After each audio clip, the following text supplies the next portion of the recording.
Hello guys, good morning. Welcome back to my fresh new blog. তোমরা সবাই কেমন আছো?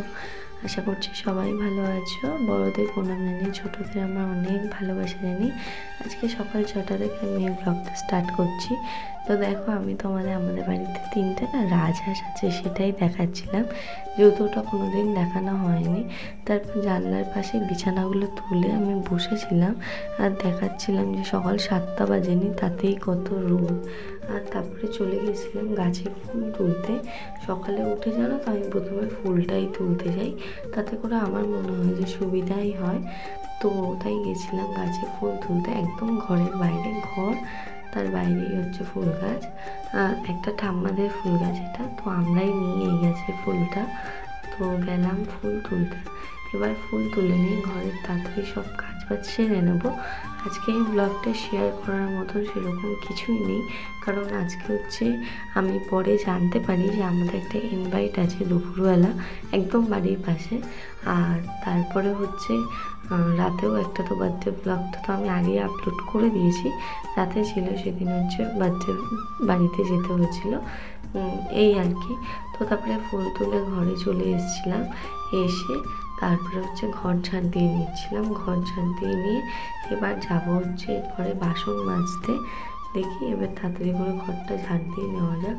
আর জানো তো, সেদিনকে আমি ব্লগটা কেন কন্টিনিউ করতে পারিনি, আমার না ভীষণ পরিমাণে শরীরটা খারাপ লাগছিল। মানে বাসন মাজতে মাজতে হঠাৎ দেখছি পেটটা খুব ব্যথা হচ্ছিল, কিন্তু কেন হচ্ছিল বুঝতে পারলাম না। তো যাই হোক, হয়তো কোনো কারণে। তো তারপরে কোনো রকমভাবে বাসন কটা মেজে ধুয়ে রেখে না আমি চলে এসেছিলাম ঘরে। আমার ভালোই লাগছিল না। আর তারপর চলে এসেছিলাম ঘর ছাড়তে আমাদের টবের গাছের ফুলগুলো তুলতে। বেশ খানিকটা করে ফুল হয় প্রতিদিন, কোনো না কোনো গাছে ফুল দেয়, তো এটাই খুব ভালো লাগে। আর আমার বাবা জানো তো, এই গাছগুলোর পেছনে কী পরিমাণে যে খাটে, আমি না শুধু দেখি। যারা হয়তো গাছ ভালোবাসে তারা এরকমটাই করে। তো তারপরে এই যে বাসন মাজতে মাজতে তোমরা হয়তো ভাবতে পারো যে চোখ মুখটা কেন কালো। অ্যাকচুয়ালি আমার খুব যন্ত্রণা হচ্ছিলো একটা সাইড, আমি বুঝতে পারছিলাম না। তো তারপরে আমার মাজা হয়ে গেছিলো। আমি বলছিলাম যে এই কটা বাসন ধোয়ার জন্য আবার মাকে বলবো, থাক আমি ধুয়ে নিই, তাড়াতাড়ি করে ধোয়াটা হয়ে যাবে। আর যদি এর থেকে বেশি বাসন থাকতো হয়তো সেদিনকে মাকেই মাজতে বলতে হতো আমার।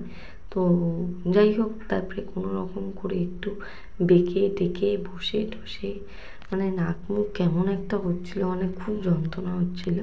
না পারছিলাম বসতে, না পারছিলাম উঠে দাঁড়াতে। এমনকি বাসন মাজতে মাজতে আমি 2-3বার উঠেও দাঁড়িয়েছি, যদি ঠিক হয়। তো ঠিক হলো না। তো যাই হোক, তারপরে ঘরে গিয়ে খানিকক্ষণ বসে থাকার পরে দেখি যে না, ব্যথাটা আস্তে আস্তে চলে গেল। তো যেমন তেমন আবার উঠলাম। উঠে এবার হচ্ছে ব্রেকফাস্ট তো করতে হবে, সকালে তো কিছু খেতেই হবে। তো তার জন্য প্রিপারেশান কী করব ভেবে করে ফেললাম ওটস। আজকে করেছিলাম ওটস অমলেট।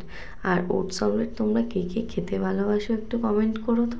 আর আমার এই ডেইলি ব্লগগুলো দেখতে তোমাদের কাদের কাদের ভালো লাগছে অবশ্যই একটু কমেন্টসে জানিও, তাহলে খুব ভালো লাগবে।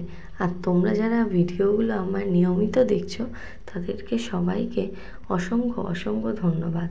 তো তারপরে দেখো, বাসনটা প্রায় ধোয়ার শেষে। তারপরে হচ্ছে চলে গেছিলাম ওটস অমলেট করে নিয়ে খেতে। সাথে ছিল আম আর বেদানা, এটা তো আমায় খেতেই হবে। তারপর চলে গেছিলাম খানিকক্ষণ পর স্নান করে এসে শুয়েছিলাম।